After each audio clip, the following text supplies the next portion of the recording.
Bueno, buenas Está bien. noches. Buenas noches. Ok, Buenas buenas noches, noches. Mir. Mi nombre es Miriam Vázquez Hernández. Soy egresada de la Universidad Autónoma de Tlaxcala, actualmente estudiante de la maestría en criminalística de campo de la Universidad de CLEU.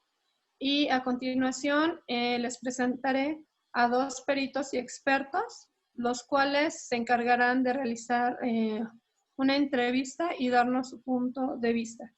Le paso el turno al doctor Hazael. Ok, bueno, antes que nada agradezco la invitación.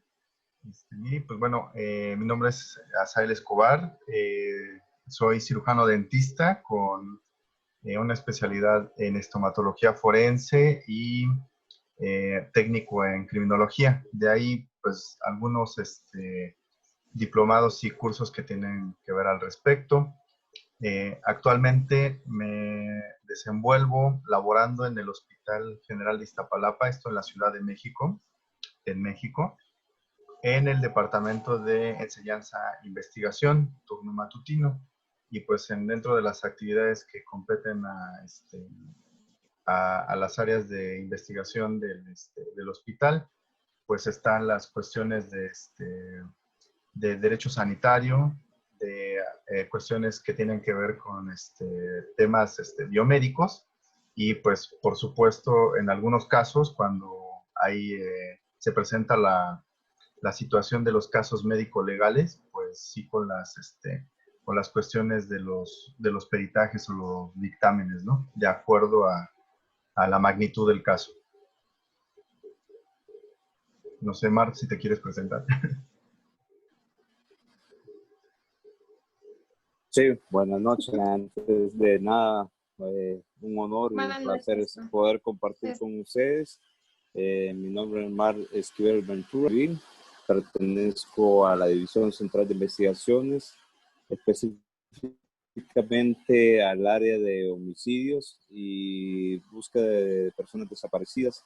Desde hace 18 años aproximadamente estamos ejerciendo esta labor, pero de ahí pues muy importante sobre el tema que vamos a tocar y creo que es de poner mucha atención, que a veces pequeñitos errores que puede costar una tilde, podría decir, una letrita, puede cambiar todo el rumbo, panorama de las pericias a veces, ¿verdad? Y entonces es un honor poder estar acá con ustedes, poder compartir, ¿verdad? Entonces, a veces me desempeño también como docente sobre capacitaciones de procesamiento de escenas, feminicidio, y actualmente estamos impartiendo capacitación sobre lo que es el PAU que es el Protocolo de Actuación Urgente para búsqueda de personas desaparecidas, así como procesamiento de cementerios clandestinos. Ok. ¿Esto de qué país es, Mar? Soy de El Salvador. Pertenezco a la Policía Nacional Civil de El Salvador. Ok, muchísimas gracias. Bueno, antes que nada les agradezco a los dos la entrevista que me están dando para la aportación de esta investigación. El tema a desarrollar es acerca de las deficiencias del dictamen pericial en el nuevo sistema penal. En este momento yo le realizaré algunas preguntas, que es la pregunta rectora. En este caso, no sé si me puedan contestar, por favor, lo que es a su opinión o a lo que ustedes entienden. Empezaremos con la primera. ¿Qué entienden ustedes por perito o por un experto? ¿Qué entienden en esa pregunta? Bueno, podemos decir que un perito o un experto podríamos decir que es la persona que realiza una exposición de hechos reflexionados sobre lo sucedido de una forma técnica, ¿verdad? Eso es lo que podemos hablar de un perito. Sí, es correcto.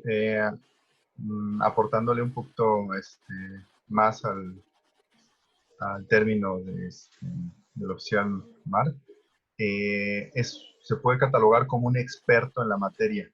Es aquella persona que puede justificar mediante las acreditaciones y los estudios cierta experticia en alguna materia o en algún oficio, y el cual es citado cuando se requiere resolver un conflicto, sobre todo en las cuestiones legales. Entonces, mediante esta experticia que él tiene, va a dar la claridad a los temas y a los términos que a la autoridad pues les son desconocidos. Entonces va a aclarar las cuestiones para llegar a una correcta resolución de estas controversias. Ok, les agradezco mucho. Ujú. Pasamos a la siguiente pregunta, un dictamen pericial.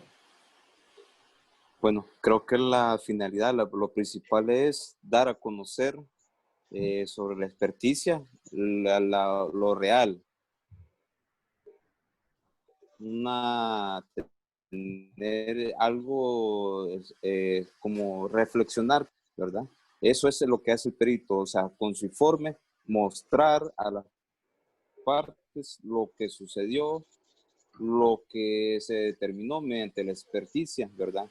Pueden ser, como decía el doctor, hay muchos tipos de experticia. Estamos hablando de experticia de drogas, de balísticas, serología, físico-químico, etcétera. Son infinidad de tipos de experticia. Entonces, la finalidad del perito es mostrar al juez de la causa la verdad real sobre esa experticia, lo que se practicó en esa experticia, el resultado que se obtuvo de los indicios recolectados de una escena del delito o una escena del crimen, como lo queramos llamar en nuestro país.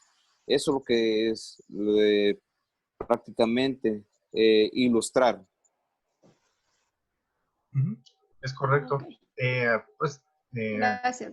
a grandes rasgos también con lo que dice el oficial Marvin, es un proceso legal en el cual se van a plasmar en un documento toda la cuestión técnico-científica que se llevó a cabo, como lo acaba de mencionar, del debido procesamiento de los indicios que se encontraron en el lugar de los hechos. Y todo este procedimiento se va a llevar por escrito con sus debidos procesos dependiendo de los lugares en los cuales se lleven a cabo para presentarlos finalmente como pruebas para el caso, como ya lo mencionábamos, para la resolución de estas controversias. Entonces, si es todo un procedimiento en el cual incluye toda la cuestión de la cadena de custodia, pero va a quedar plasmado en un documento legal. Entonces, más adelantito creo que vamos a hablar al respecto de algunas cualidades que tiene que tener tanto el documento como el perito como tal para que su opinión técnica pues tenga validez. Ok, les agradezco mucho. Continuando con las preguntas, ¿qué elementos debe tener un perito o experto de acuerdo a lo establecido por el Código Nacional Penal? Bueno, referente acá en nuestro país, un perito tiene que tener una acreditación en el ámbito o materia que se desempeña. Un ejemplo, si yo soy investigador, puedo aplicar mis experiencias en procesamiento de cementerios clandestinos, tengo que estar acreditado, ¿verdad? Dependiendo del tipo de pericia que yo realice. Si soy un balístico, tengo que estar acreditado también sobre tener mi cartón o carnet o diploma, que yo fui preparado, fui capacitado para realizar este tipo de pruebas, digamos, en balística, físico-químico, en final cualquier otro tipo de experticia. Entonces, al igual como investigador, yo tengo que estar acreditado, tener primero un curso básico de investigación criminal, luego tener un curso de homicidios, luego tener un curso avanzado de investigador. Entonces son tres acreditaciones que yo tengo que tener para yo poder servir como perito en un procesamiento, en una audiencia inicial, una audiencia preliminar, en una vista pública, que es lo último que por lo general uno llega siempre a dar o a validar sus pericias en las vistas públicas, que es cuando se determina, se le muestra ante el juez de sentencia, quien ve la causa, si se aplica o no se aplica la justicia, es el encargado. Entonces, tienes que acreditarte como un perito. Tienes que mostrar, no solo porque decir yo soy perito y tú no te puedes acreditar. Entonces, acá en mi país, tienes que mostrar tus credenciales prácticamente para poder ejercer la función de perito. Ok, Sí. gracias, Mario. Eh, Totalmente correcto, es cierto, mismo sistema aplica pues prácticamente para todos aquellos países que tienen un código de procedimientos penales. En México, por ejemplo, muy en particular de la ciudad, porque también hay situaciones que son un poquito controversiales porque a pesar de que es una sola nación y tenemos un código federal, cada entidad maneja sus propios procedimientos, entonces a veces unos son un poco diferentes, varían, pero bueno, aquí en la ciudad se tiene que tener un título oficial en materia relativa a de lo que se va a hacer el peritaje. Ahora, a otra de las cuestiones, aquí con el nuevo sistema penal oral, también se incluyó, se le dio un poquito más de auge a las cuestiones de opiniones técnicas. Entonces, ¿qué es lo que pasa? Que a veces no siempre se llama a un perito como tal que esté acreditado, que eso sería lo más correcto, como dice el oficial, que tenga la experticia, que tenga las especialidades de acuerdo a la materia en la cual se va a hacer el análisis.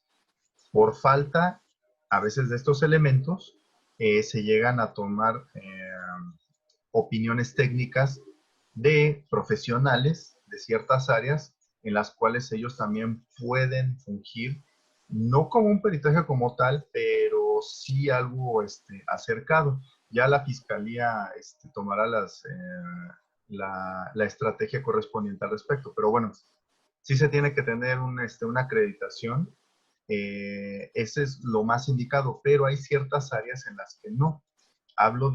Me voy a abocar un poquito a las cuestiones médicas cuando se tiene que hacer una evaluación técnica o un peritaje. En CONAMED, por ejemplo, no siempre se citan a los peritos como tales, sino se puede pedir la opinión técnica de algún médico, de algún doctor, de alguna enfermera que esté capacitado, que tenga los conocimientos necesarios para poder resolver, ¿sí?, el conflicto en cuestión. Entonces, bueno, lo ideal, vuelvo, repito, como dijo el oficial, pues sí es que se tengan las acreditaciones y la capacitación continua, que es otra de las cuestiones, no quedarse con el mero documento que se obtuvo, porque por ahí también tenemos peritos que obtuvieron sus documentos hace pues ya bastantes años y no se han actualizado en las nuevas reformas, en el nuevo sistema, en cómo se incluyen nuevos elementos ahora con este sistema acusatorio. Pero bueno, eso es lo que debe de tener a grandes rasgos.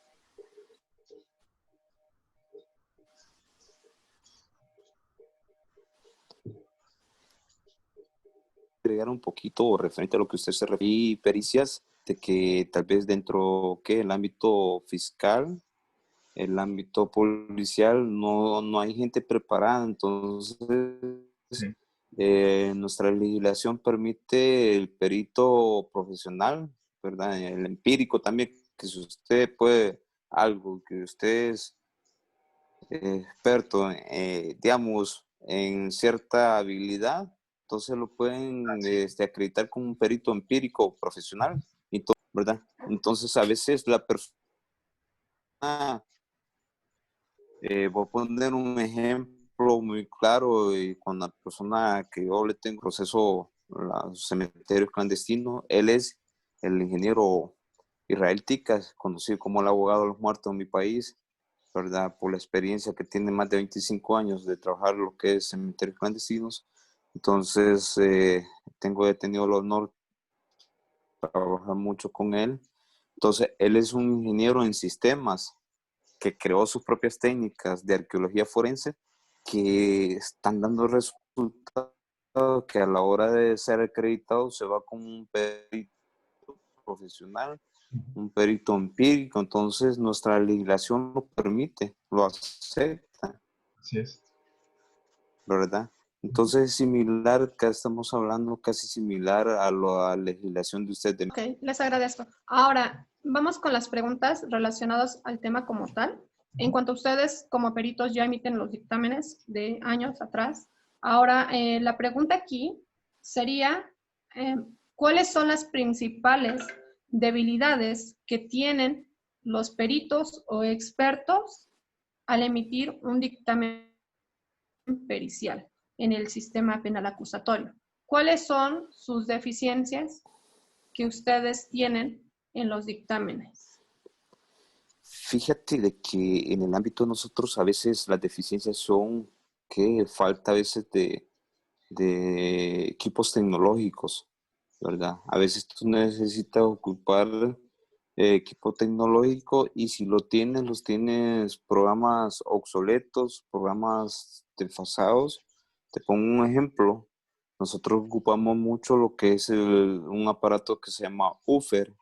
El UFER es para la extracción de toda la información de aparatos telefónicos.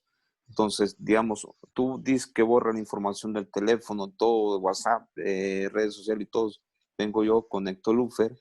Entonces, te vuelve a restaurar todo lo que tú has borrado. Absolutamente te absorbe todo lo que tú tienes en el teléfono. Pero ¿qué es lo que pasa a veces las deficiencias que tú tienes para dar un peritaje? Que tienes que estar renovando la licencia y una licencia para un UFER es demasiado cara, que a veces las instituciones no tienen la capacidad económica para estar renovando cada cierto tiempo las licencias. Estamos hablando que una licencia que puede andar entre 10,000 a 15,000 dólares, no sé si es por año o por cada ciertos meses. Entonces, a veces son las deficiencias las que uno se maneja con los medios. Tal vez tienes el medio, pero no si la actualización de lo que estás utilizando, ¿verdad? ¿Qué otras deficiencias hay dentro del dictamen pericial? Es decir, por ejemplo, en un contraexamen, ¿cuáles son las debilidades que ustedes tienen? Puedes tener también la deficiencia de no tener alguna base de datos de comparación. Ejemplo, Ujú. nosotros en nuestro laboratorio que tenemos, no tenemos cómo poder comparar una muestra de sangre para un resultado de ADN. Si tú tienes Ujú. fibras de cabello, tienes que tener una posiblemente persona imputada, un posiblemente imputado para poder hacer un estudio de ADN. Si tú no tienes la persona para poder comparar, tú no puedes hacer eso. Tú tienes que esperar que siga la investigación y ya cuando tengas algo en concreto, poder, solicitar mediante una autorización judicial que poder practicar la prueba al imputado cuando tienes un imputado con las muestras que tú ya recolectaste de alguna escena. Entonces tienes que pedir la autorización. Entonces, a veces tú puedes tener algunos indicios, pero no puedes tener con qué comparar, ¿entiendes? A veces la otra que nosotros no tenemos acá es, nosotros tenemos más de casi 7 puntos y fracción de millones de personas. Entonces, hay una identidad que se llama RNPN, que es el Registro Nacional de las Personas Naturales de El Salvador, donde toda la persona que es adulta, se le toman las muestras de las huellas de ambas manos, pero no así nosotros no te podemos comparar, tener el acceso a esa información. Si tú recolectas algún indicio de un fragmento, si la persona no ha estado detenida en el sistema que nosotros utilizamos, el AFIS, tú no lo puedes, y ahí va a estar esa huella por cierto tiempo, hasta durmiéndose, como decimos nosotros, en la nube, hasta que algún día esa persona sea detenida y va automáticamente, el programa va a reconocer que participó en X hecho, pero ahí va la otra deficiencia. tienes que estar actualizando, alimentando el soporte del sistema AFIS también. Entonces, hay muchas deficiencias que nosotros como instituciones carecemos, tanto a nivel de policía, tanto a nivel de fiscalía, y yo creo que a nivel de medicina legal también puede haber esa deficiencia también, porque no se cuenta, creo yo, con una base de datos para muestra de ADN.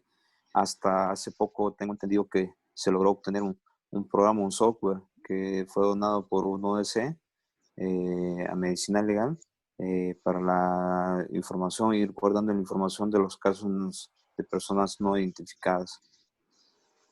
Ok, gracias, Mar. Bueno, entre otras de las... Nuevamente, usted. ¿Sí? Entre otras de las cuestiones... Dentro de usted como perito, ajá, sí, perdón, dígame.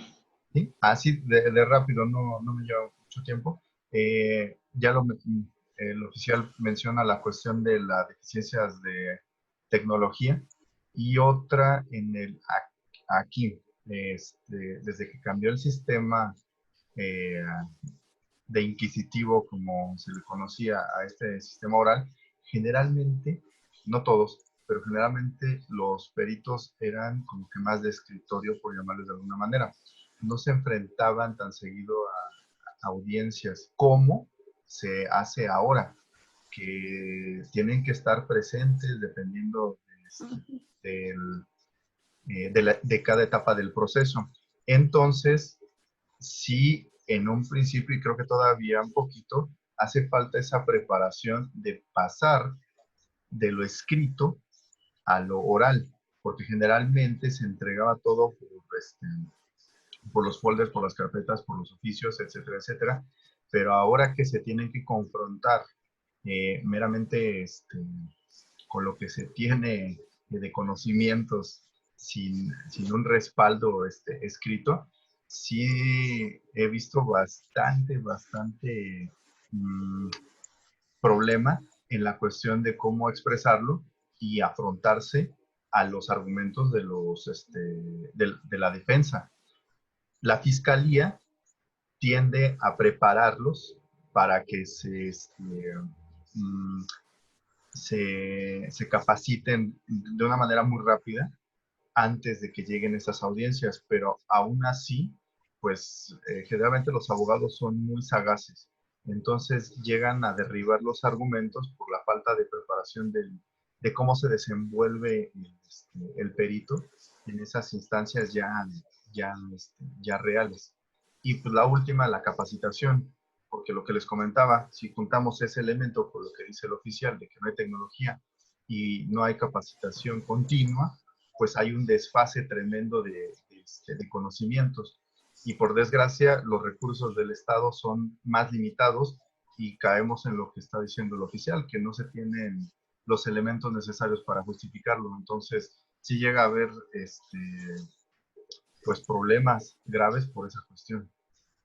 Ya tenemos. Exacto, doctor. Exacto, doctor. Algo más que quiero hablar sobre eso. A veces las bases de datos ahí están, pero acordémonos que a veces aquel recelo entre una institución con otra, no permite poder explotar esas bases de datos de información que se manejan. Entonces, bien complicado, yo creo que en todos los países, creo que en la mayoría de países de Latinoamérica, creo que surge eso. Entonces, tenemos aquellas instituciones donde sí podemos explotar la información, pero el recelo que no, yo no comparto mi información con X institución. Es más, para mejor los bancos tienen todas las personas con toda su información completa y no las instituciones de gobierno, aplicadores de la justicia. Es bien increíble ver eso, que mejor los bancos lo tienen o las casas comerciales lo tienen al tanto de las personas y no los aplicadores de justicia. Entonces es bien, como decir, se siente un poco feo de que uno como parte ejercedor de la aplicación, de la justicia, no tener acceso a mucha información. Y en sí los bancos tienen todo. Si usted pregunta quién es el doctor Hacer, le hacen el despliegue de toda la información y y uno se queda así, y mejor las instituciones bancarias y no las instituciones de gobierno, aplicadores de la justicia. Ok, les agradezco. Ahora es una pregunta en la que yo creo que ambos, como peritos, alguna vez les ha tocado en alguna audiencia. Y la pregunta es esta. ¿Cuáles son los principales argumentos de un abogado al tratar de objetar el dictamen pericial que ustedes han emitido? ¿Cuáles han sido esas razones en las que un abogado pretende tirar abajo su dictamen de ustedes? Fíjate que por lo general los abogados siempre andan buscando una falencia o una contradictoria de que en la hora de la audiencia, tú puedes cometer un error a contraatacar de Ujú. una de otra forma la misma pregunta, a forma que tú te equivoques, ¿verdad? Sí. Entonces, por lo general acá es bien raro que a veces se pase uno, porque a veces, digamos, si tú haces un peritaje de serología y dice tú, sí, fue positivo a tener sangre humana. Entonces, cuando son experticias o pericias de que no puede contraatacar el abogado, entonces le pide a la fiscalía, mire, yo abogado fulano de tal, quiero que prescindamos del perito de serológico porque ya determinó que es positivo a sangre humana.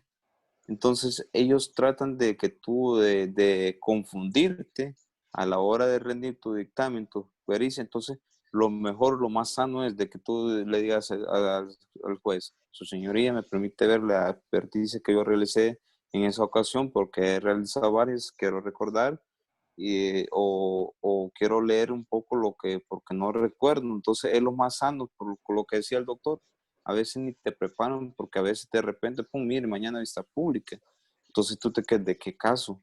O te mandan citatorio a veces de los tribunales, pero nunca te mencionan del caso de Juan Pérez, sino que solo te mandan en la referencia tribunal, pero uno no maneja referencia tribunal, maneja la referencia de fiscalía. Entonces, cuando tú vas a una audiencia, ellos tratan de contraatacar tu peritaje, que tú digas caer en el juego de ellos, ¿verdad? Entonces, por ejemplo, yo tuve un caso de que un compañero cometió un error, ¿verdad? Todos estamos expuestos a cometer un error, que en una comparación de güeyes se recolectaron unos necrodactilares pues, del imputado. O sea, ya está dando por muerto el imputado y la persona estaba viva.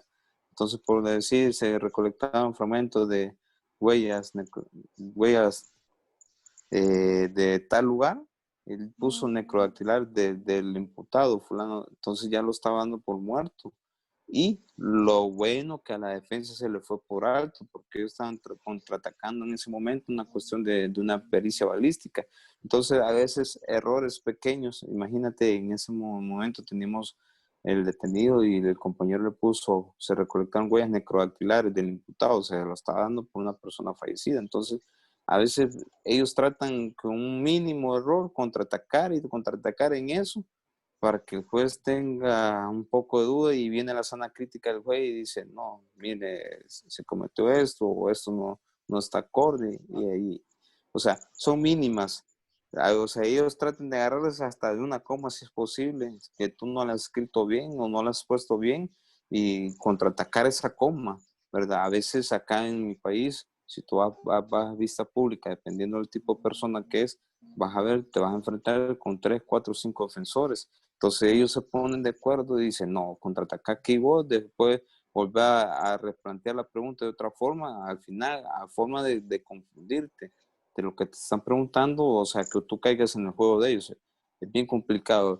Lo que sí yo siempre tengo en mente, yo siempre digo, tengo fijo un punto, cuando estoy a la hora de declarar, fijo un punto y solo estoy pendiente de escuchar la pregunta y solo fijarme en ese punto y estar, porque a veces los mismos nervios te pueden afectar, ¿verdad? Te puedes caer en el juego que ellos quieren buscar.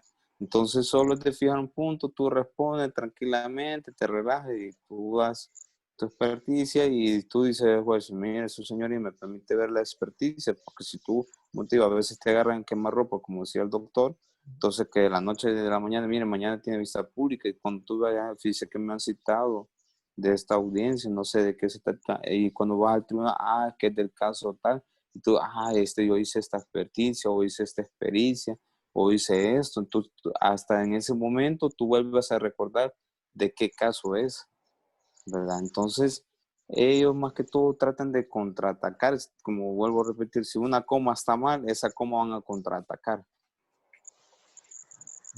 Te agradezco mucho, Omar. El, un abogado tiene bastante preparación en técnicas de argumentación. Entonces, no es que tomen un discurso y lo apliquen continuamente, sino sondean, son muy sagaces. Entonces, lo que dice el oficial Mar, van a escucharnos. Eso es lo que ellos manejan mucho. Primero escuchan, primero escuchan. Entonces, dependiendo de cómo se desenvuelva uno en esas audiencias, van tomando nota de cuáles son los puntos que van a tratar, las Contraatacar. facturas que van a estar en el caso, aunque la prueba sea muy clara, más allá de toda duda razonable, pero su trabajo es envolvernos. Entonces, debido a lo que dice lo que se llama, debido a esas técnicas de argumentación que ellos tienen, a esa preparación de técnicas de interrogatorio y contrainterrogatorio, pues lo más común es que hagan dudar al perito acerca del trabajo que ha hecho, ¿no? Hacerlo quedar mal, que no conoce su trabajo, que no está al tanto de qué es lo que estuvo haciendo y que pues si no estuvo al tanto y no sabe lo que está haciendo con este caso, pues cómo poder confiar entonces en la opinión técnica que está emitiendo. Entonces, pues esas son de las armas más fuertes que utilizan. ¿Por qué? Por lo que decíamos hace rato, que generalmente el perito no está inmerso en ese tipo de temas, pero pues sí es necesario que se capacite, puesto que este sistema ya está obligando a que se confronten las situaciones pues face to face, o sea, frente a frente. No hay un documento de por medio, no siempre, hay veces que sí, como dice el oficial, se puede solicitar, pero en algunas ocasiones, más bien en la mayoría de las ocasiones, lo que van a hacer es presionar que uno llegue a un punto de quiebre en el cual ya no puedes razonar, te llevaron a la esquina, como decimos por aquí, encajonaron el asunto y entonces no solo queda mal la cuestión hacen ver más bien la cuestión de todo el procedimiento llevado, sino también la propia reputación del perito o el técnico. Entonces, no hay un argumento como tal, sino analizan de qué manera uno se desenvuelve en las audiencias, qué tipo de lenguaje utilizamos y lo que dice el oficial. Así sean una coma, una tilde, un acento, van a agarrarse de lo que sea con tal de hacer quedar mal al perito y por ende el trabajo que está haciendo. Exactamente, agregar algo allí. Lo que usted dice es muy importante, las capacitaciones constantes. ¿Por qué razón? Porque cuando ellos, lo que usted decía es muy cierto, ellos comienzan a escuchar y cuando ellos comienzan a preguntar, le preguntan cuál es su función, cómo usted se llama, primero cuál es su nombre, a qué se dedica, cuál es su función que desempeña, qué función realizó usted el día digamos, de los hechos. ¿Sí? ¿Qué es lo que utilizó? Entonces ellos comienzan así, pero si usted le dice, ¿desde hace cuánto usted? Fíjese que yo la última capacitación la recibí en el 2002. Entonces ya ellos comienzan a agarrarse así Claro. y se van por esa línea, ¿verdad? Entonces ellos escuchan primero, observan, ¿verdad? Y aparte van apuntando, van tomando datos y van revisando la diligencia, porque acá tienen derecho a tener copias de las diligencias que uno realiza y ellos comienzan a subrayar, si uno se fija, comienza a subrayar que ellos, entonces ellos primero son muy observadores y además son aquellas personas que los escuchan hasta el último punto y coma, si es posible, cuando uno pausa, que uno hace en las audiencias, entonces de ahí comienzan a preguntar, o sea, la función que comienza a realizar como querer desacreditar, en el momento, mire, fíjese que él no está, ahí va, empieza, no, pues su severía no está acreditado, desde hace cuánto no se ha actualizado, lo que ahorita cada día van reformándose, hay actualización y él está encajonado. Desde el 2002 él ya no se ha actualizado, entonces para nosotros ya existe duda. Nosotros presentamos, aquí tenemos un perito profesional en la materia, y entonces nosotros queremos ofertarlo como perito de descargo. Entonces, es muy importante las capacitaciones, las actualizaciones, ¿verdad? Porque quieras o no, uno puede tener 15, 20, 30, 40 años, ser perito, pero todos los días se aprenden cosas nuevas. Todos los días hay que irse actualizando, modernizando toda la experticia referente al ámbito que uno haga, ¿verdad? Porque me imagino que en el caso suyo hay que va a leer también, irse actualizando, ¿verdad? Porque como un doctor no se va a quedar lo que usted aprendió hace un montón de años y después viene la juventud y dicen, no, eso y eso qué va. Entonces hay que estar en constante capacitación, ¿verdad? Les agradezco muchísimo a ambos. Entonces, por lo que escucho, me atrevería a opinar que prácticamente nuestro sistema penal tendría lagunas. Es decir, a lo que me comentan ustedes, se está llegando a una conclusión de que se necesita la capacitación, la actualización. En todo momento también se necesita herramientas para que puedan llevar a cabo ustedes su trabajo como tal y en un momento dado no tenga aquellas deficiencias el dictamen a la hora de poderlo presentar en una audiencia. Además, así como ustedes también hacen la manifestación de que en un contraexamen los argumentos de ustedes no es tanto que no sepan, sino que es de un momento a otro en el cual ustedes tienen no solo un dictamen emiten muchísimos en una semana, en un mes, cosa que al ir a una audiencia para ustedes es complicado. Precisamente se podría decir que esas son las lagunas que tendría nuestro sistema penal en base a los argumentos que ustedes me están diciendo. Esas podrían ser algunas de las deficiencias que pueden presentar los dictámenes. Así también como también se puede decir que es, por ejemplo, en algunos juicios muchos abogados utilizan las artimañas de que muchos peritos no cuentan con la experticia, es decir, con una práctica de años. Muchos no presentan lo que es el título, nada más son técnicos. No, algunas ocasiones también algunas deficiencias se podrían argumentar por cuanto hace al embalaje, por cuanto hace a la recolección, cuanto hace a todo lo que conlleva a la recolección, embalaje, el traslado. Muchos abogados precisamente de ahí se enfocan para poder tirar un dictamen de ustedes. Aún así, aunque sea muy bueno la elaboración de dichas pruebas, muchas veces se ve afectada por este tipo de situaciones, como ustedes bien lo dijeron. Una, por su capacitación. Dos, por la actualización. Y tres, también porque se ponen muchas veces nerviosos dentro de una audiencia inicial o en la que esté en el proceso que se sigan llevando. Entonces, no sé ustedes aquí, su opinión, ¿qué podrían hacer para que se pudiera hacer una mejora en cuanto a ese problema que está latente? Ok, fíjate que hay algo muy importante que tocaste, Mil, es sobre que desde a veces en los momentos de las escenas también hay que tener muy en cuenta sobre el procesamiento, porque ¿qué es lo que pasa a veces? A veces se dan errores inhumanos, por decirlo así, errores por falta de capacitación que tendría lo personal.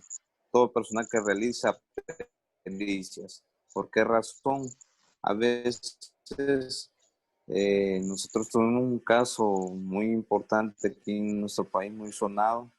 Entonces, lastimosamente, el compañero, el fotógrafo, él le hizo su trabajo perfecto, comenzó a fotografiar de varios ángulos el escenario, qué es lo que pasó, que al final el compañero a veces, o por falta de experiencia, o por falta de profesional, ser un poco profesional, o querer procesar aquello rápido, eso no nos sirve, no nos va a servir de nada procesar una escena que tengo infinidad de casquillos y yo por querer ver el montón de casquillos, ¿qué es lo que pasó en ese caso? El compañero comenzó a juntar el montón de casquillos, o sea, algo bien ilógico, de que como yo voy a poner 5 o 7 casquillos, culote con culote, nunca, cuando alguien dispara, nunca van a caer los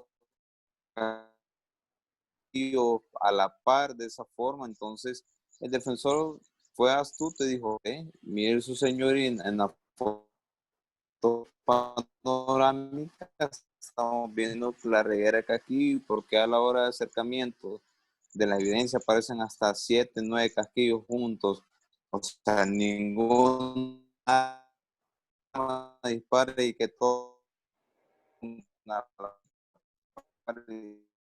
de la misma forma, y tenía razón el defensor.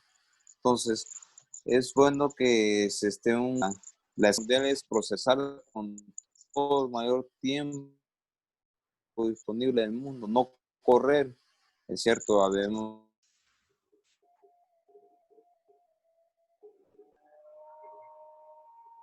tiene que estar esa constante actualización, ¿verdad? Sobre procedimientos técnicas que vas a utilizar, porque acá hubo un caso también, un fiscal bien admirado, porque y algunos compañeros laboratorios de ahí se quedaron un poco asustados cuando le necesito que me den una trayectoria de sangre. No era de goteo, sino que era salpicadura. Trayectorias y solo se hacen con una balística, no momento. Entonces hay que estar leyendo, actualizándose. Entonces yo le digo, un momento, tráigame un trípode, empecé a explicarle esto se hace así. Nosotros determinamos una altura donde estaba la víctima, donde le disparó el victimario. Entonces la capacitación creo que es parte fundamental en todo esto, estar en una constante capacitación de todo el personal, ya sea médico, fotógrafo, recolector, todo lo que puede intervenir, lo que es una escena del delito, todas las personas, hasta el fiscal que es parte de la escena, también tendría que estar en constante capacitación, hacer equipos multidisciplinarios, digo yo. ¿Para qué, para qué razón? Porque todos estar de acuerdo que a la hora de ir a procesar o tener esos criterios de intervención, nosotros acá en mi país tenemos manuales de criterios de intervención, ¿verdad? Entonces, dependiendo de la complejidad del caso que se esté dando, así es el tipo de personal que se va al lugar, ¿verdad? Gracias a Dios, donde yo estoy, digamos, es por decir, lo máster, por decirlo así, de la policía de mi país, pero algo que nosotros tenemos muy en claro, todos los días aprendemos cosas nuevas y todos los días, bueno, nosotros nos actualizamos, ¿verdad? En el rubro, como decía una fiscal, a veces hay que leer mucho, hay que tener muy constante las capacitaciones porque hay fiscales que decían que en el caso de la privación de libertad, en los casos de personas desaparecidas, nuestra legislación a los 7 años y a los 7 años ya esa persona que cometió una desaparición de persona ya quedaba libre y yo le digo, no, no es así. ¿Por qué? Me decía ella, porque una desaparición de una persona es continua hasta que no aparezca el cuerpo, la persona sigue siempre desaparecida. Entonces, es muy importante tener en cuenta, creo yo, las capacitaciones y actualizaciones, tanto de software, todos los métodos o medios que se utilizan en diferentes áreas de las experticias. No sé ahí usted qué me opina, doctor. Eh, Tanto Miri como tú acaban de tocar un punto que es bien importante, que no es trabajo nada más del perito, sino es una cadena de recursos humanos de tecnologías de equipo, en la cual comienza desde el primer respondiente hasta que, continuando el camino, que llega a la prueba, los indicios, la parte de la evidencia, los laboratorios se analizan, y ya que se presenta como tal prueba en los juzgados, y aún lo que dice es bien importante, las autoridades, los magistrados, los jueces que tengan cierto tipo de conocimiento, porque también es bien sabido que sí, a veces hace falta que también se capaciten en el asunto. Yo he visto, así como tú, en el área médica, autoridades, jueces, magistrados que dan fallos en contra o a favor porque desconocen el tema. Y aún teniendo las de la pruebas materia. enfrente. Entonces, muchas veces la aplicación de la justicia también es a criterio. Entonces, se debe de dar importancia y seguimiento a esos pequeños segmentos que a final de cuentas todos participamos de las cuestiones legales que nos competen. Porque si hay una falla en algún eslabón de esos, pues por más argumentos que tengamos, por más tecnología que podamos aportar al tema y aún las capacitaciones, por ese eslabón se va a venir abajo. Entonces hay que tenerlos bien presentes, bien en cuenta, que cada uno de los recursos humanos y tecnológicos que tienen que ver en el proceso, se le tiene que dar su debida importancia, su continua capacitación y seguimiento al respecto de si está funcionando o no. Esa es otra de las cuestiones, que se debería de tomar la opinión de los que con los que estamos en campo también, que estamos inmersos dentro de esas legislaciones y que nos damos cuenta al día a día, pues según la práctica, qué funciona y qué puede no ser tan benéfico para el sistema. Entonces, todas las piezas son importantes aquí y a todos se les tiene que dar importancia. Exactamente, hay algo bien importante que usted tocó referente a los juzgadores. Estamos hablando de jueces o magistrados.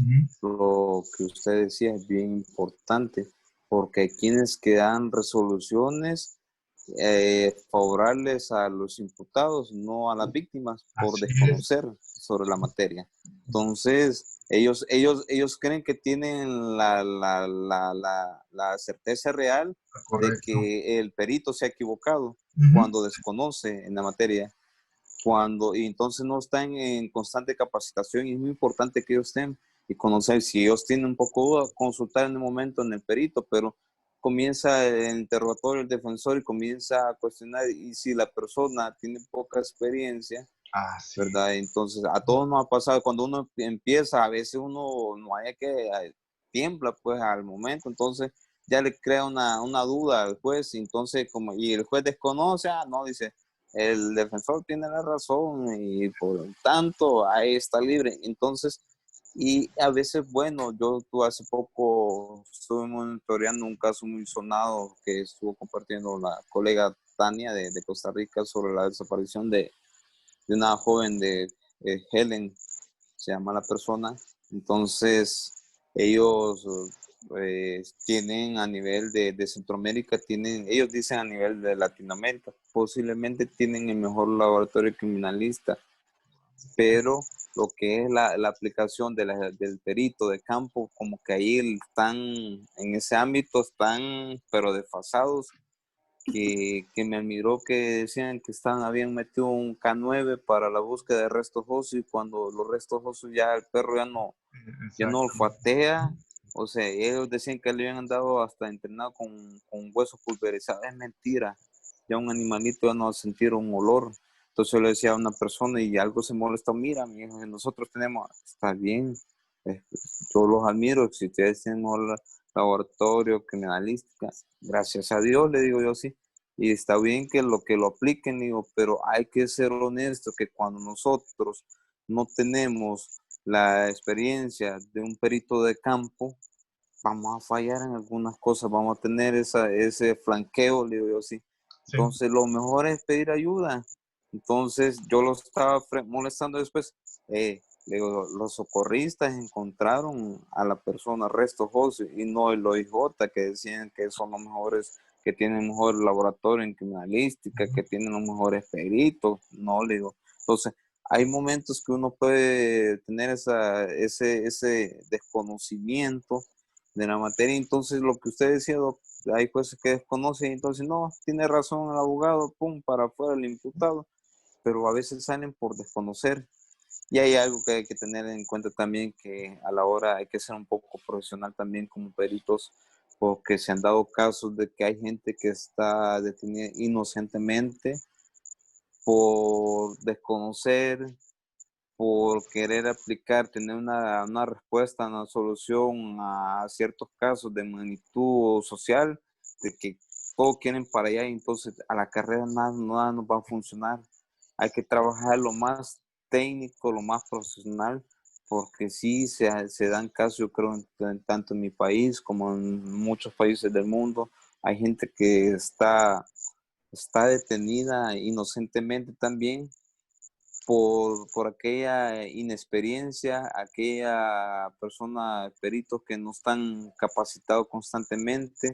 Entonces, hay que tener muy en cuenta lo que es las actualizaciones, capacitaciones frecuentes. Yo pienso que cada mes tiene que estarse capacitando al personal para que no deje de conocer mucho, actualizarse sobre su materia, ¿verdad? Porque hoy en día la tecnología ha venido a revolucionar mucho, que tenemos mucha información, mucha software que aplicar y entonces hay que estar en constante actualización y ser lo más profesional como un perito, ¿verdad? No venderse, como digamos, porque hay quienes que tratan de una forma de decir, mira, cambia eso, te vamos a ofrecer tanto, sino que hay que ser lo más profesional como perito, ¿verdad? Hay que dar a conocer la verdad real a lo que queremos dar a entender, ¿verdad? Ante una audiencia.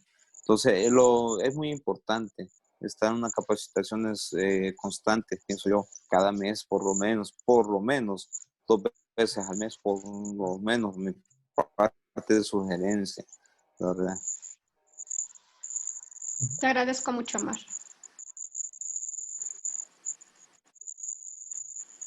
Doctor, ¿algo más que desee agregar? No, pues ya prácticamente el oficial plasmó ya con los ejemplos el por qué, ¿no? De pues darle importancia a cada elemento que participa en de estas cuestiones pues legales, ¿no? Desde el inicio hasta las audiencias, hasta que eso termina y desde el más, llamémosle insignificante, aunque no es insignificante, hasta las autoridades que están en los tribunales, en los juzgados. Entonces sí, y lo de las capacitaciones, pues, híjole, no estaría nada mal que fueran periódicas, pero pues le deben de prestar atención al asunto. Entonces, no, todo, ya lo mencionó todo el oficial. No, okay. Recordemos que cada día creo que vamos aprendiendo cosas nuevas. Y Claro. eso es lo bonito del ámbito de la criminalística, de la criminología, ¿verdad? Se van aprendiendo muchas cosas nuevas, cosas que no se han visto por años, uno las viene a ver en estos tiempos. Y por eso es muy bueno las capacitaciones periódicas constantemente, ¿verdad?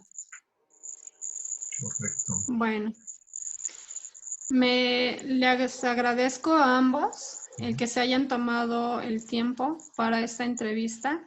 Créanme que me han dejado un gran sabor de boca y un gran aprendizaje, ya que realmente nuestro sistema penal está muy mal. Realmente está en pañales, se podría decir que es la palabra. Y pues sí, efectivamente, esto que está ahorita quedando como antecedente, ojalá y se pudiera checar toda esa parte que ustedes hacen mención, porque es muy importante ver dos países diferentes, que es México y El Salvador, de un extremo, bueno, prácticamente, tienen las mismas deficiencias, tanto su sistema de El Salvador como nuestro sistema mexicano. Sí. Entonces, aquí la situación sería como mejora, ustedes ya lo dijeron ambos, sería la capacitación, la actualización para todos, desde el primer respondiente hasta la última pieza, que es el juez, que en este caso que se le denomina el perito de peritos, por decir así, cuando realmente no está actualizado, no tiene los conocimientos como tal. Entonces, les agradezco de antemano a los dos, doctor Hazael, oficial Mar, les agradezco infinitamente.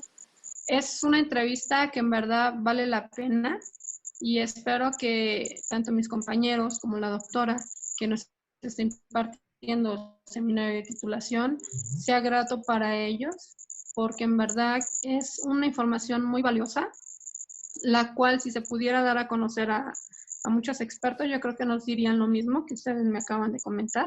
Serían las mismas situaciones, las mismas deficiencias que se encuentran en cualquier dictamen y más que nada es de pararse ante un juez con diversas personas en una audiencia, causa terror y pánico como no tienen idea. Entonces, los abogados, ese punto en ustedes como peritos, es cuando se les tiran los dictámenes.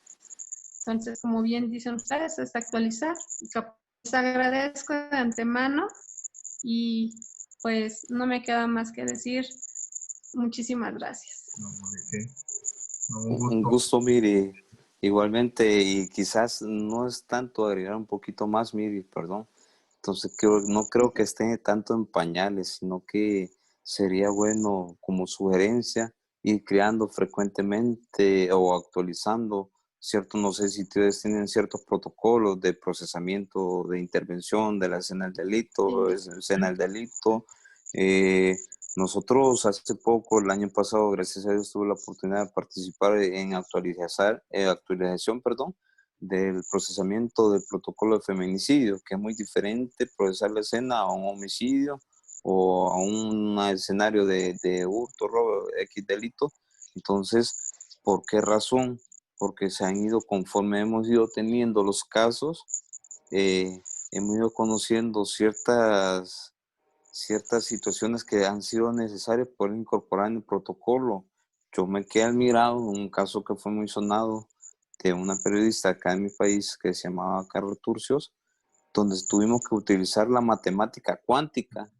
Y nosotros que damos matemática cuántica es algo que para nosotros, boom, y entonces para todo nuestro país, utilizar matemática cuántica en un caso de feminicidio, o sea, fue algo novedoso que tuvimos que explicar cómo se aplicó y tuvimos que incorporar en esa actualización del protocolo. Entonces, quizás sería lo que estamos hablando con el doctor, capacitaciones constantes y actualizaciones constantes de ciertas legislaciones manuales que tengamos en nuestros países, ¿verdad?